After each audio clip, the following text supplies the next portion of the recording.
11th hour of the 11th day of the 11th month of the year when the war ended.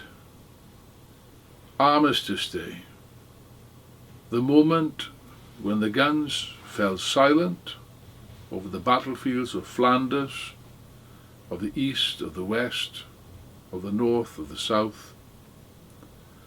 And at that moment in time, over 17 million corpses lay mostly in unmarked graves in the battlefields of the Somme and the other slaughtering, killing fields of this, the most bloody war in history to date. Last Sunday we had, as we have every year in London, a ceremony of remembrance in which the Queen, the royal family, the politicians, the ministers, all the great and good of the land, as they say, gathered together in homage of the unmarked grave of an unknown soldier, one of innumerable unnamed soldiers who lie unremembered, uncelebrated, undecorated in the killing fields of Europe and of the Middle East, in this, the great slaughter, as I prefer to call it. This war began in the summer of 1914 in the Balkans, in a struggle between the different great powers in this cockpit of history. The explanation of this conflict, well, there are many as you care to mention, from the Kaiser's withered arm to the ambitions of the British, the French, the machinations of different politicians and so on. In reality, however, it was this war was a product of tensions and stresses between the main powers of Europe, the imperialist powers, which had developed in reality over decades. You had even in the 19th century, in 1870-71, the war between Prussia and France, which led to the defeat of France and the seizure of Alsace-Lorraine, one of the main war aims of French imperialism being the recuperation of Alsace-Lorraine. That was one of the reasons. But there were many reasons, particularly the development of capitalism and the development of German capitalism in particular, as a powerful industrial and military nation, which emerged in the last decades of the 19th century. This growth of Germany as a world power would inevitably result, and did result, in a clash with the country that was the main imperialist power at that time, of course, which was Great Britain, which enjoyed the possession of huge wealthy colonies of covering most of Africa, most of the Indian subcontinent, and other parts of the globe. France also possessed notable colonies in North Africa and elsewhere. Germany, however, this mighty, developing, thrusting power, had been more or less excluded from this division of the world between Britain and France. Belgium also, poor little Belgium as it was known, also had, don't forget, colonies in Africa, particularly the Congo, which had ruled with singular brutality at that time.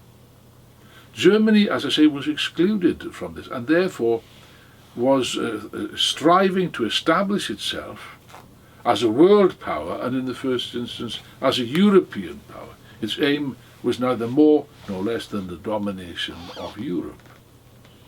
From the standpoint of Britain, of course, this was a serious threat. British capitalism, however, is somewhat different. British imperialism was somewhat different, very different in fact, to France and Germany and the other countries, insofar as its geographical position created a barrier in the way to any foreign invasion. Britain, as you know, is an island, or actually two islands as it was at that time, since Ireland, of course, had not yet conquered her independence. Therefore, from the standpoint of British imperialism, a key element in its strategic interests was naval power. Unlike the continental powers, Britain did not require a large standing army, because its main line of defence, of course, was in the sea. It was naval. And therefore the British imperialists had a policy of always maintaining a navy which would be stronger and bigger than the two nearest foreign competitors or rivals, as it were. That is to say, bigger than the combined navies of France and Germany together. And they maintained this position throughout. One of the reasons why Britain went to war was that Germany was establishing not just a powerful army, a land army that is, but also was building a powerful navy. The naval question was one of the main bones of contention between Britain and Germany. The British ruling class was watching Germany like hawks. However, Britain, the ruling class of which combined, were prepared to use great violence, of course, as they did in the colonies, but they were also quite smart. They were quite clever, in a sense. They had the policy of divide and rule, and therefore publicly, and you find that still in the history, quite amusing to read in the history books, that the British ruling class posed as pacifists, peace-loving, which in a sense I suppose they were. It wasn't in the interest of Britain to go to war, since of course they already had everything that they required. They had huge colonies, they had a virtual industrial monopoly, they had huge markets abroad, and therefore they didn't really want to upset the apple cart. The French were in a different position because, as I've said, they wished to reconquer the lost provinces of Alsace-Lorraine. But it's not just that. It isn't that the French imperialists were nice pacifists fighting a defensive war against vicious, brutal Germany. It wasn't that at all. The French General Staff didn't just want to reconquer Alsace-Lorraine, they wanted to defeat Germany, inflict a crushing defeat such that Germany would never arise again as a powerful military state, and seize, as a part of this strategy, seize the Rhineland, which the French General Staff has always considered to be the natural frontier between Germany and France. So you couldn't say that either the French or the British were genuine pacifists, or that the war was purely down to German aggression, which is the fairy story which is frequently stated. What is true, there's no doubt about it, was that the material interest of German capitalism at this particular moment in its history was based upon an aggressive military policy in order to conquer the position in Europe and the world which they felt that Germany's industrial and financial power determined. The whole thing exploded, however, not in Western Europe, but in the Balkans, which is a separate element in the equation. For a matter of decades, well back into the 19th century, Tsarist imperialism, and by the way, although Tsarist Russia was a very backward country compared to Britain or France or Germany, nevertheless it was a formidable military power with a gigantic land army and an aggressive foreign policy. Foreign policy based upon conquering land, seizing land at the expense of other nations. This thrusting ambition of Tsarist Russia was translated in a peculiar way in the theory of pan-Slavism. That's to say that the Tsarist, this vicious dictatorial autocracy, posed as the defenders of small nations. We've heard that before. We've heard it recently. The American imperialists posed as the defenders of the Kurds and the Shiites in Iraq. Yes, they don't talk much about the Shiites these days because they're now the enemy. But of course, the adoption by big imperialist states, by great powers, of the right of self-determination, as they say, the rights of so-called rights of small nations, in reality is just a fig leaf to disguise the imperialist aggressive intentions of the foreign policy of these big states.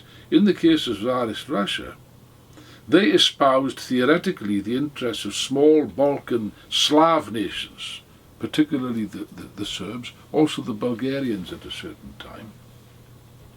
First of all against the Ottoman Empire, the decaying Ottoman Empire, a further factor in the equation, and of course against Austria.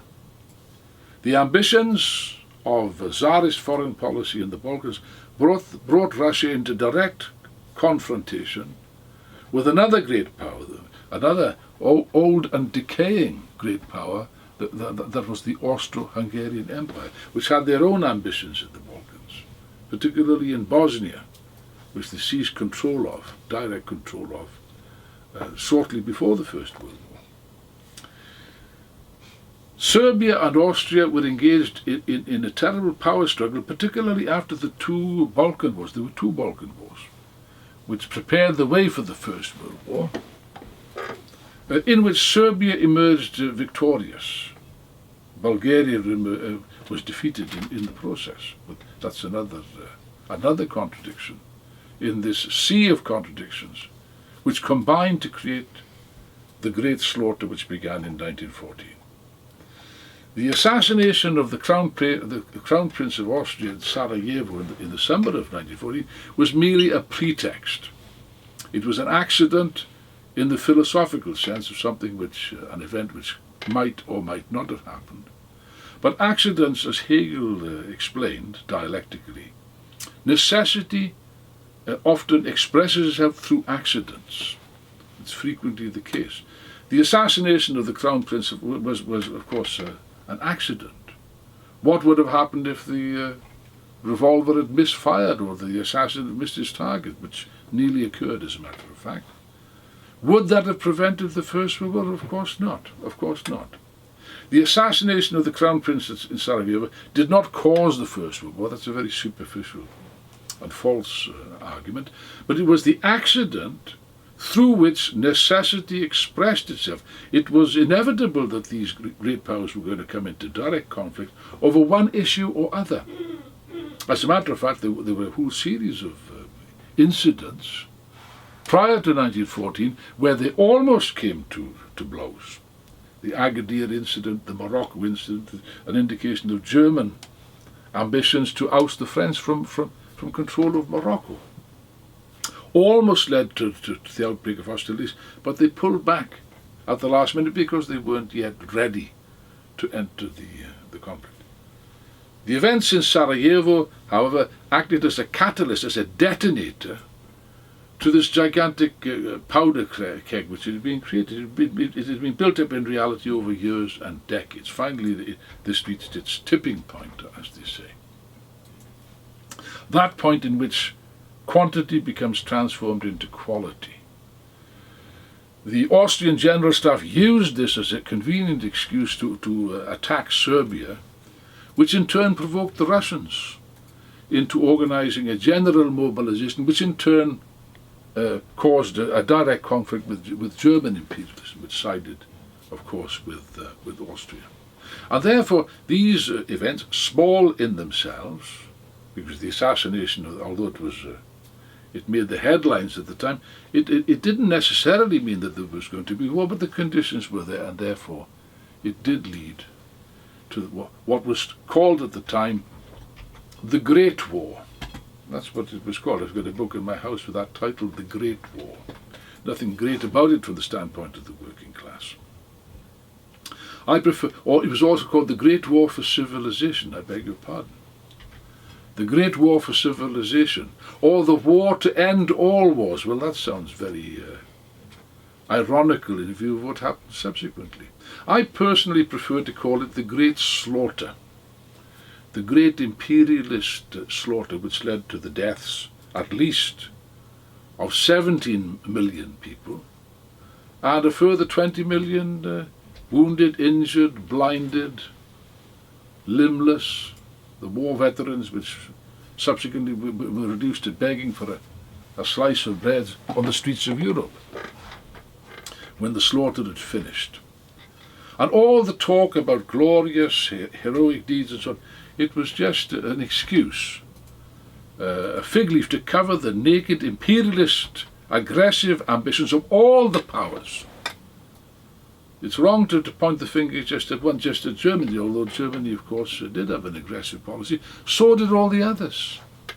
They were all thieves, as Lenin described them, a thieves' kitchen, a band of robbers determined to crush and exploit and oppress the other robbers. That's the truth of the matter.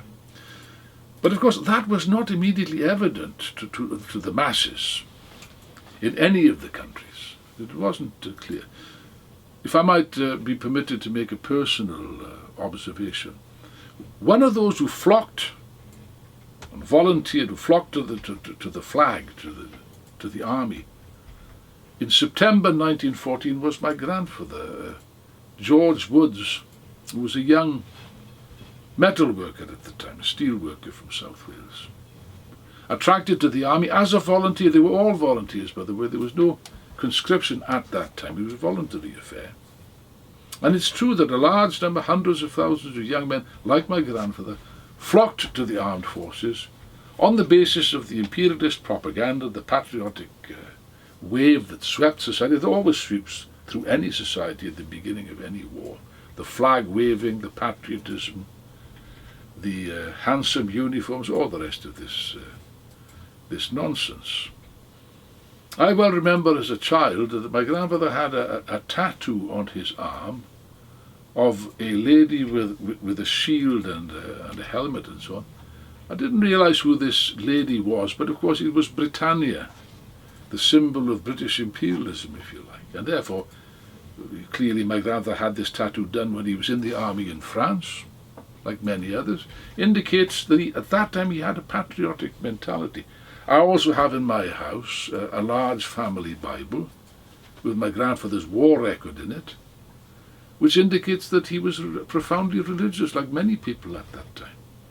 Yes, but in the course of that war, or after the war in particular, with the ferocious class struggle that erupted in Britain in general and South Wales in particular, my grandfather became a communist, joined the Communist Party, and he remained a communist until the end of his life.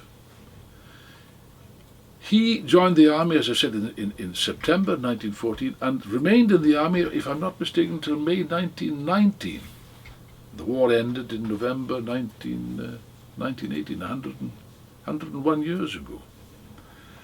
He survived. I don't know how he survived in France. He was in direct military action in France throughout the war. He was gassed, it's true, and had subsequently had problems with his lungs.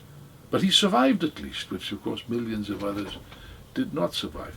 But what happened in the case of my grandfather happened to millions of others. Workers in uniform that went through the horrific experience of the war, of the great slaughter. They saw the reality. I've just read a wonderful book by the French writer who also became a communist on the basis of experience. Henri Barbusse, French title is Le Feu, it's a famous novel about the First World War. English title is Under Fire. I strongly recommend it. If you want to know the reality of trench, the horrible reality of French warfare, you read that book. It tells you more than all the other nonsense that is written. Of course, nowadays it's fashionable.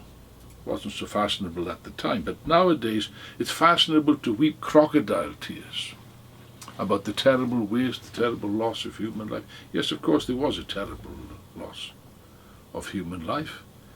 But I would maintain that a lot of this pacifist nonsense is purely hypocritical. These are crocodile tears. People that, even if they mean well, they don't understand the First World War. They don't know the first thing about it. The real lesson to be drawn was not pacifism, not a dislike of war. The real lesson is what occurred in November 1917 in Russia. And I would add to that November 1918 in Germany, because it was the German Revolution, the German working class, that really put an end to the First World War, nobody else. The real lesson is that war, although initially it causes a wave of patriotism, it cuts across the class struggle, that was the case in Russia in particular, always tends to end in revolution. That was the case. It was a terrible school of death, of suffering, of mass murder, of all kinds of terrible inhumanity. That's perfectly true. But through that harsh school, people, men at the front, began to draw conclusions. Women also on the home front, as in the Glasgow rent strike of exactly 100 years ago, 1915. Or the women workers in the factories in Petrograd, who in effect started the February Revolution in Russia. Throughout all these horrors that are taking place, people begin to understand, people begin to grasp that something is fundamentally wrong, something's fundamentally wrong with this war, something's fundamentally wrong with this society, and there becomes a burning desire to change it through revolutionary means. Oh yes, my friends, no doubt about it. War is a terrible school, but it's a school that leads invariably in the direction of revolution or counter-revolution. That's also possible, of course. And therefore, on this anniversary of these titanic events, these bloody events, we do not share in the crocodile tears of the ruling class, these well-dressed, smartly dressed hypocrites, these ladies and gentlemen, who of course played no role whatsoever in the fighting. There was a programme recently on the television exposing the role of who was then the Prince of Wales, subsequently became for a short period the King of England, Edward the Eighth. Oh yes, this playboy spent all his war in chateaus, drinking champagne and attending smart balls. He later became a fascist, by the way. People don't, an admirer of Hitler, you know. And that was typical of all these people, all these generals, all these rotten aristocrats and so on. They had oh, what a lovely war. I think there's a musical to that effect. Yes, oh, what a lovely war. Then they come every November weeping crocodile tears in front of the cenotaph. I'm sorry, I don't buy it. I note, for example, that Jeremy Corbyn he attended it, he went along with it. I suppose he had no alternative. And yet he was still subjected to vicious, spiteful attacks in the press subsequently. No, I don't buy this. It's actually an insult to the memory of the millions who died in a useless, imperialist, vicious slaughter, which is now being prettified as a great war for... They're reviving the old myth of war for civilization. What a joke. Do we sympathise with the dead? Of course, and their families, of course. These are the real victims. Most of them, the overwhelming majority, working class people who had to suffer subsequently the grim life of unemployment, of misery, of poverty, the wives struggling to pay the rent, the kids starving in the case of the coal miners of South Wales. Those are the real victims, the real heroes, if you like, and the real victims. And therefore, in this moment, this anniversary, we have no intention of singing the national anthem, God Save the Queen. We have no intention of bowing our heads or weeping crocodile tears. We utilise this great occasion to dedicate ourselves to the sacred cause, which really would mean the end of all wars, the end of all imperialist slaughter. And that is to say, the sacred cause of the emancipation of the working class in Britain, in Europe, and on a world scale. The sacred cause of the socialist revolution, which is the final answer to all the nightmare of wars, of oppression, of exploitation of one human being by another, and the struggle for a new and better world, a struggle for world socialism.